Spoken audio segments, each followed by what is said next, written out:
There's a voice inside your head. It knows your insecurities. It remembers your past mistakes. And it whispers things like, "You're not good enough.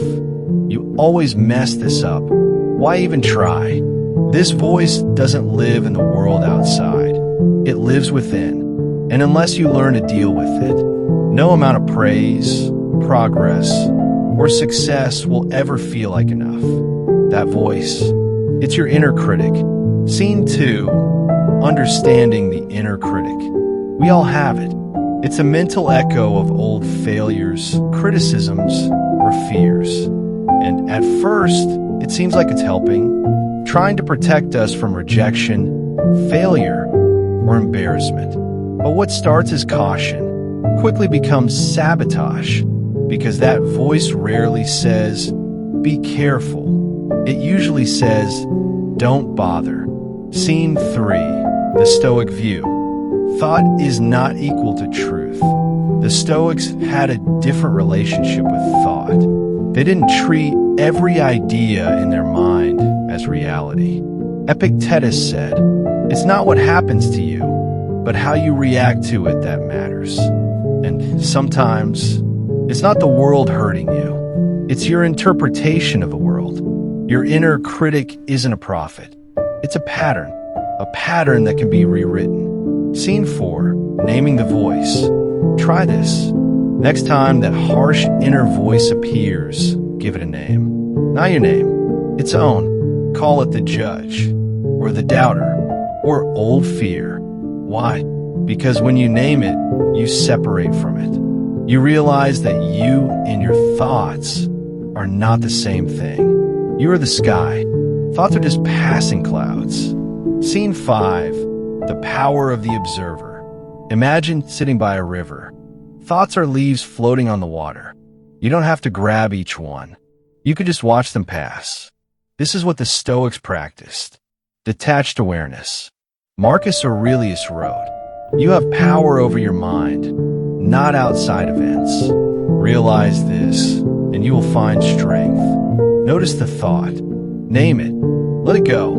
Scene 6, replacing the voice. Silencing your inner critic doesn't mean pretending everything is fine. It means replacing cruelty with clarity. Ask yourself, would I say this to a friend? What would the wiser version of me say right now? Instead of "I'll fail like I always do," try, "Last time I learned.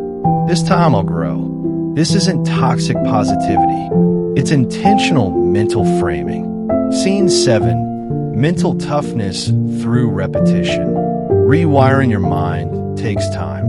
The inner critic has had years of repetition. So now, it's your turn. Create new loops. Journal your wins each night.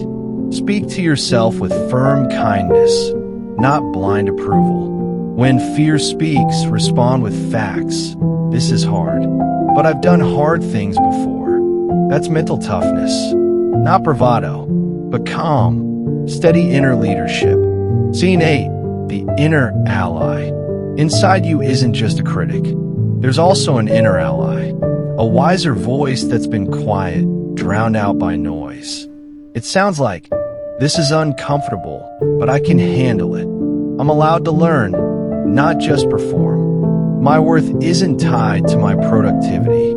The more you listen for that voice, the louder it becomes. Scene 9, final Stoic reminder. The enemy isn't your thoughts. It's your attachment to them. You are not your mistakes. You are not your fear. You are not the worst thing you've ever done. You are the one learning, the one evolving, the one still showing up. That's not weakness. That's strength. Closing, gentle empowerment. So next time the enemy within starts to speak, pause, name it, challenge it, and let the wiser voice rise. Because the war isn't outside, it's within. And once you master that battlefield, nothing can truly defeat you. Imagine for a second, your mind is a room, a space you live in 24 hours a day. Now ask yourself, what kind of room is it? Is it cluttered with criticism, dark with doubt, echoing with voices that aren't even yours? Because here's the truth. You never leave this room. You take it with you everywhere. Into work, into relationships, into your dreams.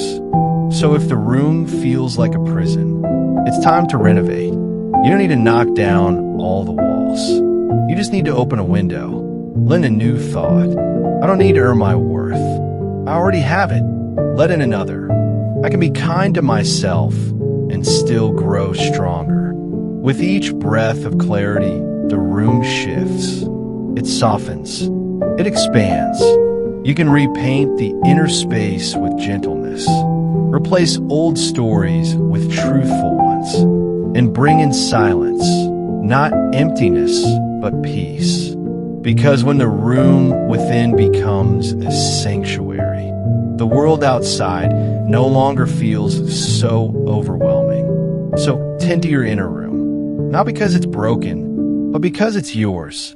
If this spoke to you, share it with someone who's been hard on themselves lately. And subscribe for more weekly reminders to think deeply, live wisely, and rise slowly. Remember, the critic may shout, but your truth, it whispers. Listen for it.